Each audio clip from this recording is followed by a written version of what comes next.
Nah ini mantra penawar wisa, penawar bisa ya. Nih mantranya Jabarail, Jabarail itu Jibril, Jabarail nurunaken tawa Nabi Muhammad kang anowo. Jadi kalau kena bisa, Jibril itu menurunkan obatnya. Nanti yang mau ngobati siapa? Nabi Muhammad kang anowo, Nabi Muhammad yang mengobatimu. Berarti tadi syair tadi kan. Nah, wa maridon anta aiduhu, orang sakit yang engkau kunjungi ya Rasulullah. Qad atahullahu bil faraji. Terus sungsumku Fatimah kang linue. Kalau tadi balungnya adalah Sayyidina Utsman, sumsumnya adalah Ibu Fatimah Az-Zahra. Ini mantranya orang Jawa loh ini. Terus Aminah kang bebayuning onggo. Sayyidah Aminah ini adalah seluruh aliran yang mengaliri diriku. Itu ya, ini kaligrafi Jawa ya, kaligrafi Jawa yang melukiskan asma Kanjeng Nabi. Ini kaligrafi Muhammad ya, gitu. Ini juga ini nah ini Muhammad Rasulullah.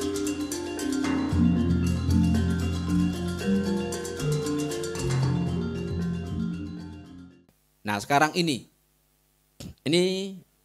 baik. Muhammad songgoning jagat. Sering ngelihat kayak gini enggak? Ya, ompak. Pernah melihat kayak begitu teman-teman? Pernah? Tiang bendera biasanya ya? Atau di rumah-rumah joglo? Iya.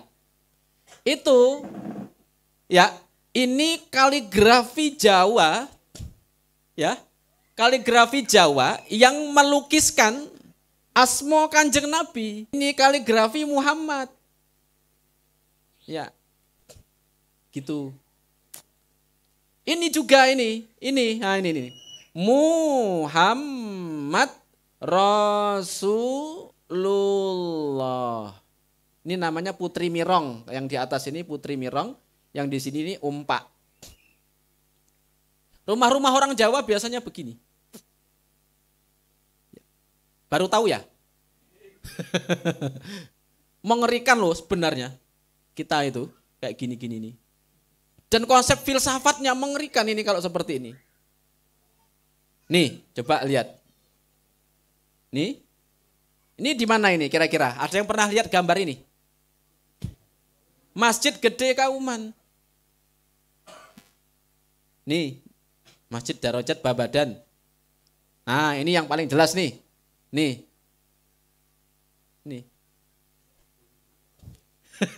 Biasa kalau untuk bersandar sambil buka-buka HP toh. Tanpa kamu sadari, kamu sudah bersandar kepada Kanjeng Nabi Muhammad sallallahu alaihi wasallam. Nah. Ya Imam ar-Rusli ya sanadi anta babullahi mu'tamadi fabidunya ya yurati ya Rasulullah.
بيدي زمان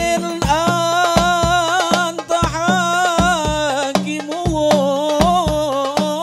زال ما فيه من العوج وزمان أنت حاكمه زال ما فيه من العوج وزمان النار حجتنا يوم يأتي الناس بالحجج يا إمام الرسل يا سندي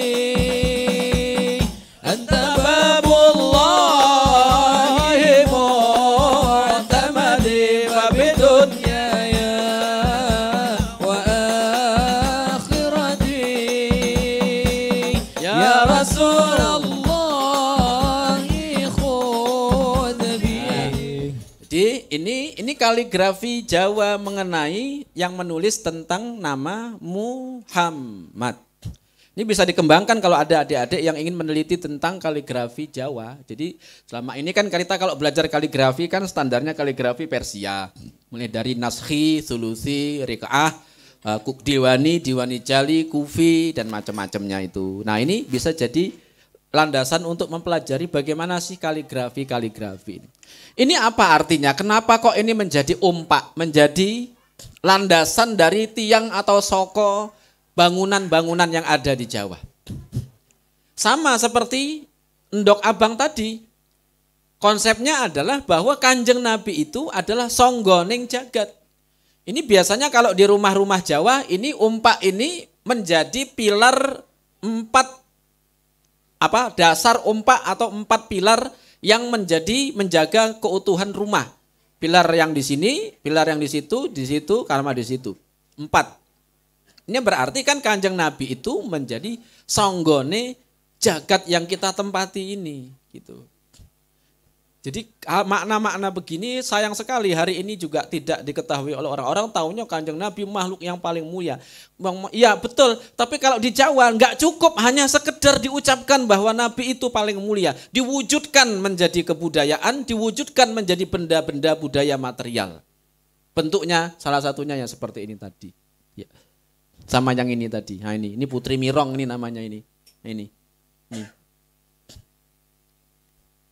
Jadi tanpa kita sadari kita sudah berjumpa dengan Muhammad, tetapi kita melihatnya hanya saja kita tidak menyaksikannya. Nah gitu ya. Itu ya. Ya. Besok datang ke Masjid Kauman, lihat ini langsung. Atau di Masjid Babadan, JEC itu, Utara JEC, itu ada kayak gini, di tengah-tengahnya nanti ada. Ini Masjid Kauman. Ya. Nah ini ada ragam hias yang di Jawa nanti saya menemukan namanya disebut dengan Bramoro Wilambito. Kalau di Melayu nanti namanya lebah bergayut. Maksudnya apa? Bahwasanya Kanjeng Nabi itu diumpamakan laksana seekor lebah yang memberikan manfaat. Sebagaimana orang-orang mukmin. Bagaimana bentuk hiasannya? Ini ada di makam-makam. Itu dia. Ini. Ya, ini juga nih. Ini memang potongannya di sini. Saya cut di sini. Ini. Kemudian di sini juga ada di Kota Gede ini Gedongan. Ya, hiasan-hiasan begini panjenengan mesti sering nemukan di makam-makam. Kalau sering ke makam. Ini juga sama. Ya, di bawahnya itu. Ini juga di bagian sini. Ini di atas kalau ke Gua Selarong. Di atas Gua Selarong itu ada makam. Nah ini salah satu hiasannya ini. Itu lebah bergayut ya. Menggambarkan lebah. Ini di Sukoharjo. Ya, ini rata-rata makam dari tahun 1500 sampai tahun 1700. Ya, 1500 sampai 1700 Masehi. Jadi hiasan seperti ini menunjukkan lebah bergayut atau Bramoro Wilambito. Bramoro artinya lebah, Wilambito artinya yang menggelantung gitu ya. Oke, sekarang kita akan menemukan bagaimana nanti nama Muhammad diukir di makam-makam pada makam-makam abad ke-19 atau tahun 1800 sampai 1900. Begini bentuknya. Ya, ini dia. Kelihatan ya? Mudah-mudahan kelihatan teman-temannya. Ya, ya. Ini namanya Muhammad Salira. Salira artinya Muhammad kembar. Muhammad Salira itu Muhammad kembar ya. Muhammad bercermin. Jadi karena dia bercermin maka yang sebelah sini memantulkan yang sebelah sini. Yang sebelah sini memantulkan yang sebelah sini. Gitu. Ini juga nih. Ya. Ini Muhammad Salira. Ini di makam-makam. Ya. Di makam-makam tahun 1800-an ini. Kita cek yang lain. Nih. Kelihatan ya? Nah ini kaligrafi Muhammad Salira tadi. Muhammad bercermin. Mim, ha, mim, ini dalnya. Ya, ini juga mim, ha, mim, dalnya di sini. Gitu. Muhammad bercermin. Ini di makam-makam tahun 1800, tahun 1900. Ada lagi? Ini? Wah, ini lebih besar lagi. Nah, jelas lagi ya. Mim, ha, mim, dal. Ini mim, dal. Ini juga mim, ha, mim, dal. Yang belakang nanti kalau misalnya nggak kelihatan mau minta PDF-nya saya kasih kopi aja enggak apa-apa. Nah, sampingnya ini jelas ya. Muhammad. Ini juga nih mu. Coba bayangkan. Tulisan Allahnya tidak kaligrafis. Tetapi yang kaligrafis, estetik dan penuh keindahan adalah tulisan Nabi Yuna Muhammad sallallahu alaihi wasallam. Kalau orang salah paham nanti, oh berarti ini lebih membesar-besarkan Nabi Muhammad ketimbang Gusti Allah. Ini karena enggak paham ya. Bukan begitu, karena di Muhammad itu di Jawa, Muhammad itu historis. Nabi Muhammad itu ada sejarahnya. Sehingga kalau ada orang cinta kepada Nabi, wajar karena sejarahnya ada. Nabi Muhammad punya masalah dengan istrinya, ada. Kita juga mengalami masalah. Kang Din mengalami masalah dengan istrinya. Sering. Tapi dia cinta kepada Kanjeng Nabi itu karena dia menyadari bahwa Kanjeng Nabi punya sejarah yang sama dengan dia. Makanya, ya Allah, Nabi ku wae kaya ngene, apa neh aku sing dudu Kanjeng Nabi. Nah, Nabi Muhammad itu ketika berperang berdarah, kita tahu sejarahnya karena itu kita cinta kepada Kanjeng Nabi Muhammad. Maka itu lukisan, gambaran, dan kaligrafi Nabi Muhammad itu lebih indah daripada kaligrafi Gusti Allah. Bukan karena mengecilkan Gusti Allah, tapi karena Gusti Allah tidak punya sejarah. Siapa yang mau cari bapaknya Gusti Allah siapa? Kan enggak ada. Gak bisa, enggak ada sejarah Gusti Allah.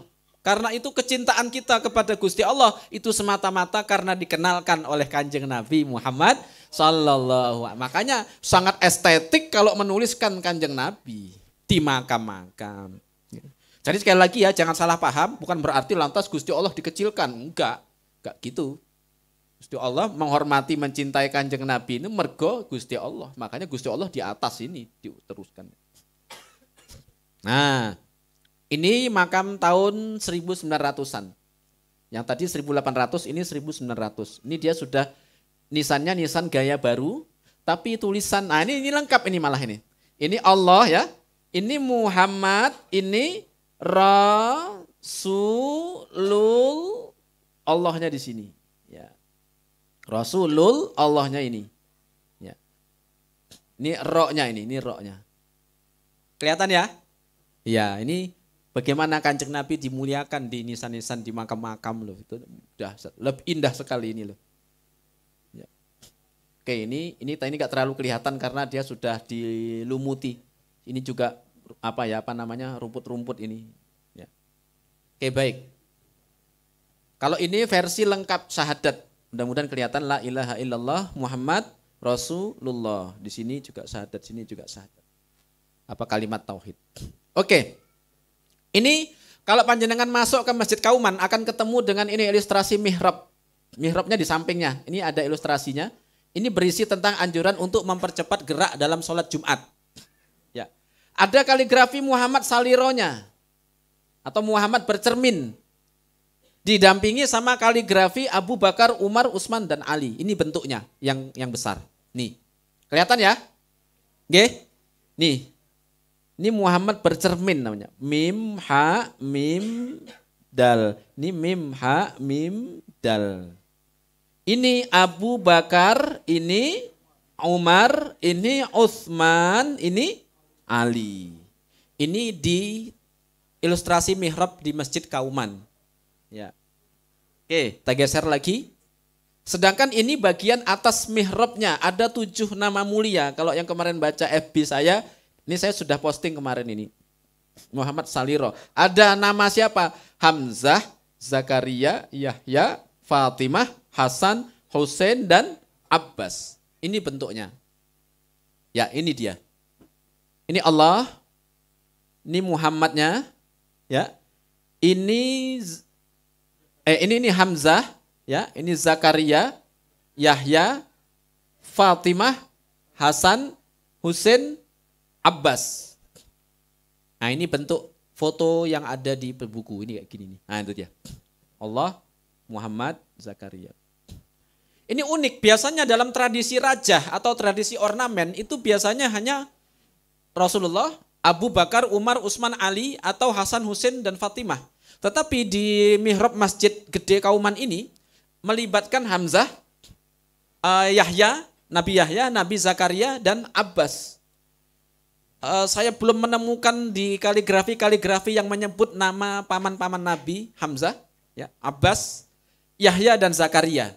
Dalam tradisi rajah, sekali lagi dalam tradisi rajah-rajah atau jimat-jimat yang dipakai di dalam dunia Islam, terus kami belum menemukan ada nama Hamzah diterapkan dalam bentuk raja. Hamzah, Abbas, kemudian Yahya dan Zakaria. Kalau Fatimah, Hasan, Hussein sudah banyak. Tapi ini unik sekali. Ini seolah-olah saya ingin, kalau Sultan Hamengkubuwono I ada, saya ingin bertanya kepada beliau, apa maksudnya panjenengan Kanjeng Sultan menulis ini? Kita akan susah mencari maknanya apa atau ini. Kenapa kok digini ya Allah gitu. Karena kita nggak paham begini, akhirnya kita cuek-cuek aja kan gitu. Alhamdulillah, uripku ora abot. Hidup saya sudah terlanjur berat gara-gara ketemu kayak begini. Ya, kira-kira begitu. Nah, ini hari-hari, nanti hari Jumat itu kalau di Jawa, hari Senin, hari Ahad atau hari Minggu itu harinya Adam, hari Senin itu Ibrahim, hari Selasa Isa, hari Rabu Musa, hari Kamis Idris, hari Jumat Muhammad, hari Sabtu Sis. Itu pembagian hari-hari di Jawa begitu. Oke. Nah, ini ada Kidung Rumek Soeng Wengi. Ini saya foto aja dari kitab Primbon, kitab paling musyrik sedunia. Paling musyrik yang sing sapa wonge maca kitab Primbon. Nah, nggih menika tiyang ingkang musyrik. Nah, ini disebak ya. Kita nanti akan ketemu dengan tradisi hizib-hizib di dalam dunia Islam. Kita mulai dari sini, ini bagian tengahnya ya. Ini. Pandadya sarira tunggal arti Adam utekku. Jadi Adam itu adalah di otak. Baginda sarira tunggal arti Adam. Jadi diri kita ini semuanya Nabi Adam. Sarira tunggal. Utekku baginda Sis. Nabi Sis itu adalah otaknya. Pangucapku ya Musa. Yang ucapanku ini alat untuk mengucapkan. Lidahku itu adalah Nabi Musa. Ini kalau akrab dengan tradisi hizib-hizib nanti kan ada ya. Wa khotamu Sulaimana ala lisani wa aso Musa fi yadi, yaitu hizib untuk ilmu pelet gitu ya. Saya nggak percaya karena yang ngasih hizibnya sampai sekarang nggak nikah-nikah. Ya, enggak, guyon ya. Ini cuma untuk supaya nggak tegang aja ya. Ya. Napasku Nabi Isa linue. Napasku adalah Nabi Isa yang banyak kelebihannya. Nabi Yakub pamiyarsoning wang. Nabi Yakub itu adalah penglihatanku. Karena Nabi Yakub itu tanpa melihat, beliau sudah tahu, oh ini siapa. Karena waktu itu kan beliau diceritakan buta karena kehilangan Yusuf ya. Jadi pamiar soning bang. Yusuf ing rupaku reke, Nabi Yusuf di wajahku. Nah, nuru Yusufa ala wajhi. Yang sing hafal pasti udah tahu ngelakoni ilmu pelet gila.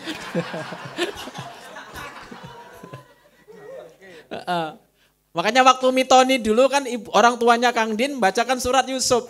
Tapi ketika lahir kok elek. Nah itu. Terus tak bilang, kuwi mesti mbiyen wong tuane pas maca surat Yusuf kuwi tajwite salah-salah gitu.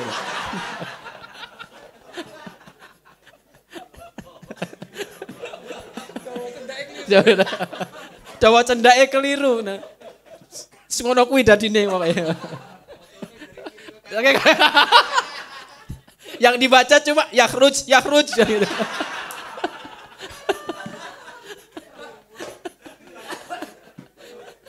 Shallu ala Nabi Muhammad. Nah ini Nabi Daud suaraku. Nabi Daud adalah suaraku. Karena Nabi Daud di dalam sejarah dikenal suaranya bagus membaca kitab Zabur. Jeng Sulaiman kasekten mami. Nabi Sulaiman itu adalah kesaktianku. Ya.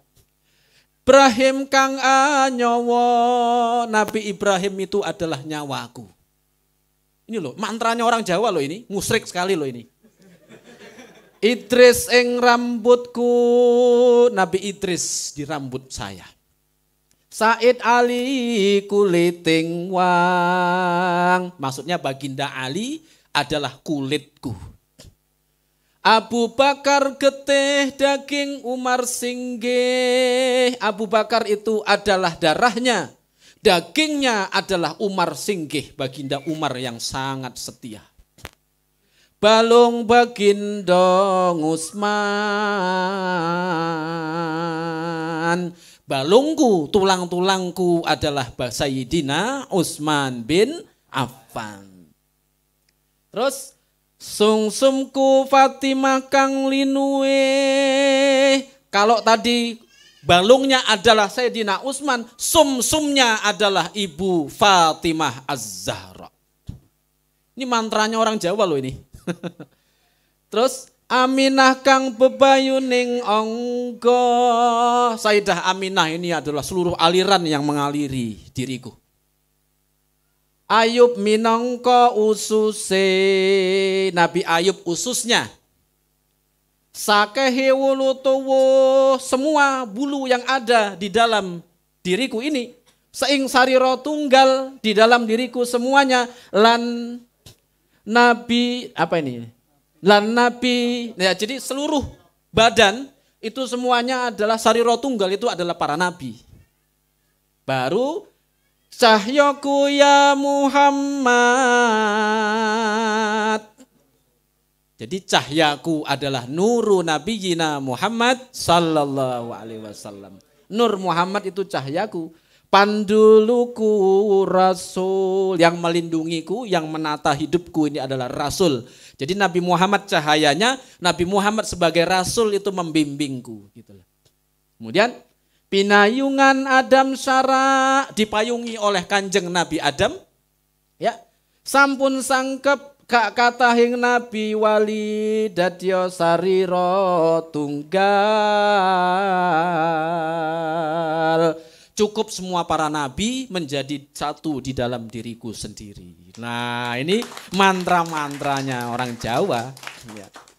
Kita perhatikan bagaimana Baginda Ali, Utsman, Umar, Abu Bakar disebutkan. Berbeda dengan sederek-sederek kita yang kaum Syiah yang tidak menghormati sahabat selain Sayyidina Ali. Di sini dihormati semuanya. Sayyidah Fatimah dihormati, Sayyidah Aminah dihormati, Nabi Yakub, Nabi Yusuf dan macam-macam, semuanya itu dihormati. Oke. Sekarang bagaimana di dalam mantra-mantra yang lainnya? Nah ini bonus untuk Pak Gofir ini. Mantra saresmi.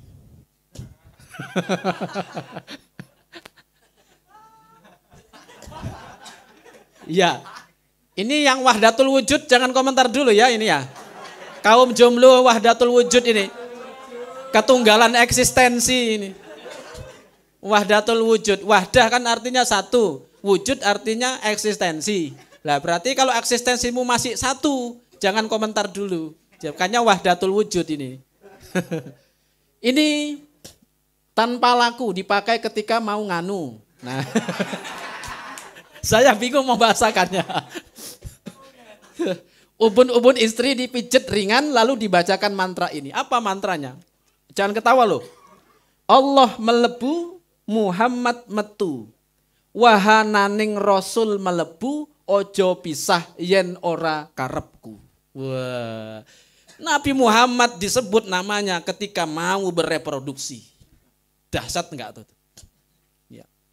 Nah, Allah disebut, Nabi Muhammad disebut. Ya Allah, ini terkait sama kelangsungan peradaban manusia loh ini.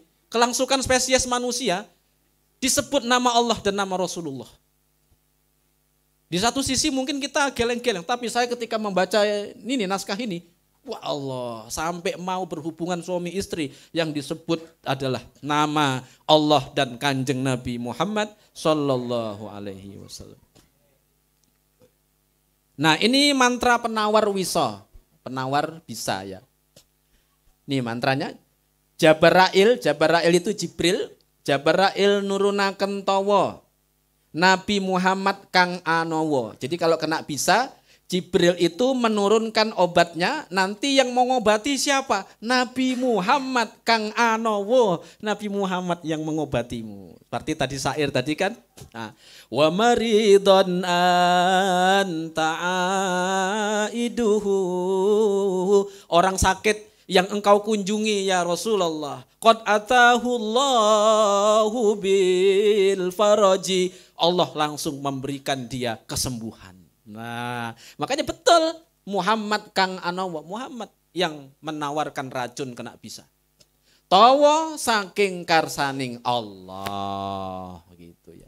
Nanti setelah bacakan ke air, diminumkan membaca Allahumma ya arhamur rahimin rahimun. Nah. Oke, saya singkatnya. Ini mantra penunggu rumah ketika mau bepergian. Kalau anak kos nggak usah dimantrani, nggak ada apa-apanya kok. Ranwi apa-apa kok dimantrani yo. Mesak ke malinge. Nih doa dibaca ketika mau bepergian. Sikapnya laku pasrah, pintu ditutup, entah dikunci atau tidak sama saja. Nih, ini doanya ya. Asyhadu anna pratimah pratiwi Allah. Pratimah itu siapa? Sayyidah Fatimah. Di Jawa tuh nanti Sayyidah Fatimah itu disebut Fatimah atau Pratimah. Ya. Pratiwi Allah. Ya Rasulullah, ya aku panuttaning Allah. Wis Pratimah tunggu omah, tunggu wo omah. Rosonen cak cekelanmu saisine omah. Jadi nitipkan rumah dengan mengambil berkah kepada Sayyidah Fatimah. Nah, gitu. Ini kalau yang nggak paham berarti Jawa Syiah dong Pak. Telat lele. Ini bukan Syiah, ini tradisi ahli bait Kanjeng Nabi. Ahli bait itu mendahului Syiah seperti takdir mendahului kehidupan manusia. Jadi nggak ada Syiah Sunni di sini. Kalau ketemu yang Fatimah, Ali, Utsman, Umar, Baginda Abu Bakar, Umar, itu bukan tradisi Syiah di Jawa, tetapi tradisi ahli bait. Ahli bait itu keluarga Nabi, Syiah artinya pengikut. Betul enggak? Betul, Syiah itu artinya pengikut. Ini tradisi ahli bait, jadi ini tradisi keluarga Nabi. Gitu ya. Maka nama-nama mulia tadi disebutkan. Kalau ada yang mengatakan di Jawa ada bubur suro, oh itu berarti pengaruh Syiah. Bukan, nek saya bukan, itu pengaruh tradisi ahli bait. Ahli bait mengatasi Sunni dan Syiah. Nah, gitu cara logikanya. Ya, ini nek ora bolo dhewe ora tak kandhani ngene-ngene iki. Sebentar lagi ya Mas Alvin ya. Ini menenangkan orang yang dikuasai nafsu. Jerone meripatmu Muhammad, jerone meripatku Allah. Jerone meripatmu Allah, jerone meripatku Muhammad. Edan, orang dikuasai nafsu, bacakan nama Allah dan nama Rasulullah kepada orang itu. Wah. Nah, tapi ya belum tentu manjur orang kita ini tiap hari maksiat kan itu. Tapi insya Allah dengan keberkahan nama Nabi Muhammad dan keberkahan nama Allah, insya Allah kalau ada situasi-situasi begitu dibacakan ya gitu ya. Ya minimal untuk kebaikan kita sudah menyebut nama Allah, menyebut nama Rasulullah gitu ya.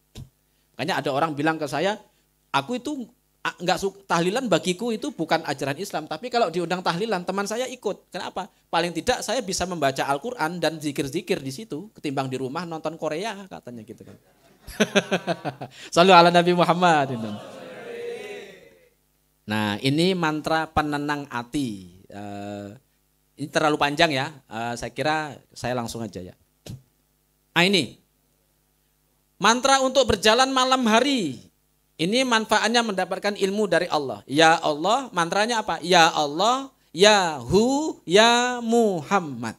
Nah, berjalan malam hari baca doa ini. Ya Allah, Ya Hu, Ya Muhammad. Oke. Ini untuk kungkum. Kungkum itu berendam di dalam air ya, dalam kondisi setengah leher ini. Dikit lagi.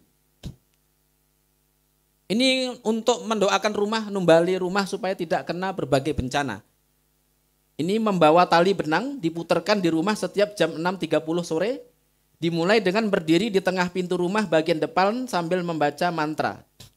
Putih-putihing meripatku, pucuk ing ilatku Muhammad. Jadi bagian putih mata dan bagian ujung lidah itu adalah Muhammad. Ireng-irenging meripatku, tengahing ilatku Rasul. Bagian hitam di mata kita dan tengah-tengah lidah kita itu Rasul. Telenging meripatku, poing ilatku Allah. Bagian dalam lidahku dan bagian pangkal lidahku itu adalah Allah. Lebune nafasku Allah, wetuning nafasku Rasul Muhammad. Setelah membaca, rumah dikelilingi sebanyak 3 kali, tidak boleh berbicara, membaca doa. Doanya apa ketika mengelilingi rumah sambil tidak berbicara? Apa doanya? Allah Muhammad, Allah Muhammad. Ini Hindu Buddha ya, kayak gini nih ya. Dan musyrik gitu loh. Ya, ini mantra mandi sehari-hari. Nih, ini baru kita ketemu konsep bagaimana Nabi Muhammad dianggap di dalam mantra ini. Niating sun adus banyu Muhammad. Jadi air yang mau dipakai untuk mandi itu adalah airnya Kanjeng Nabi. Sejatine lanang, sejatining manusia. Nabi Muhammad itu adalah sejatinya laki-laki dan laki-laki manusia yang sejati. Cahya adus, cahya ing adusan ing sagara urip. Cahaya mandi ini dan cahaya yang kumandikan ini mengalir di dalam kehidupan ini. Urip tan kenaning pati, hidup terus tanpa kena mati. Anom tan kenaning tua, muda tanpa kena tua. Langgeng tan kenaning owah. Abadi langgeng, tidak goyah tanpa goyah-goyah. Jadi ini Nabi Muhammad dikonsepsikan sebagai seorang lelaki sejati dan lelaki manusia sejati. Kira-kira demikian pemaparan dari kami, dari apa tadi, mulai dari fakta-fakta upacara tradisi kerak sekaten sampai budaya material berupa arsitektur umpak-umpakan tadi ya. Kemudian berupa nisan-nisan di makam-makam sampai nanti mantra-mantra dan macam. Sebenarnya masih banyak, cuma yang saya fokuskan di sini dulu. Yang lain kali itu nanti bisa masuk di dalam naskah-naskah yang menceritakan struktur tubuh manusia. Jadi tubuh manusia itu mulai dari kepala sampai kaki itu berisi huruf-huruf hijaiyah. Mulai dari alif sampai hamzah dan ya. Nah, setiap huruf itu nanti ada zikirnya. Nah, zikirnya itu biasanya menyebut nama Muhammad. Ya, itu. Nah, demikian pemaparan dari kami. Lebih kurangnya mohon maaf. Silakan jika ada hadirin ingin menanyakan atau mengkonfirmasi. Matur nuwun, saya kembalikan kepada Mas Alvin.